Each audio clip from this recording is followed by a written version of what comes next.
រៀបសួរលោកគ្រូវីដេអូនេះខ្ញុំបង្ហាញពីការចុះវត្តមានរបស់គ្រូនិងសិស្សបាទគ្រូគាត់ចូលទាំងនេះហើយគ្រូគាត់ចូលដោយឈ្មោះរបស់លោកគ្រូមកតមកទៀតគឺឃើញវត្តមានរបស់សិស្សហើយនិងវត្តមានរបស់គ្រូបាទ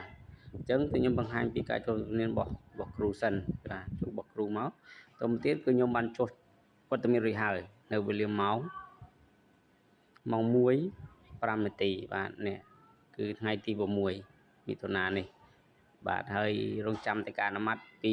នាយកសាលាដល់ពេលម៉ោងចេញយល់ថាម៉ោង5ចេញគឺគ្រូគាត់ទៅចូល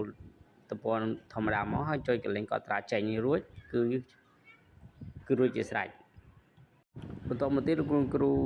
ចង់ចូលវត្តមានរបស់សិស្សបាទវត្តមានរបស់សិស្សគឺចូលកលេងវត្តមានរបស់សិស្សមកទៅទៀតឃើញឈ្មោះសិស្សរបស់យើងគឺគ្រូគាត់តែជ្រើសឈ្មោះសិស្សណាដែលអត់មកគឺគ្រូចុចខ្វែងដូចខ្ញុំនេះមេងលីសិជិញនេះក៏អត់មកទេខ្ញុំចុចខ្វែង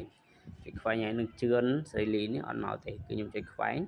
តទៅទៀតគឺចុចរក្សាទុកជាការស្រេចរងចាំតែនាយកគាត់អនុម័តគឺជាការស្រេចហើយបាទអរគុណច្រើនជំរាបលា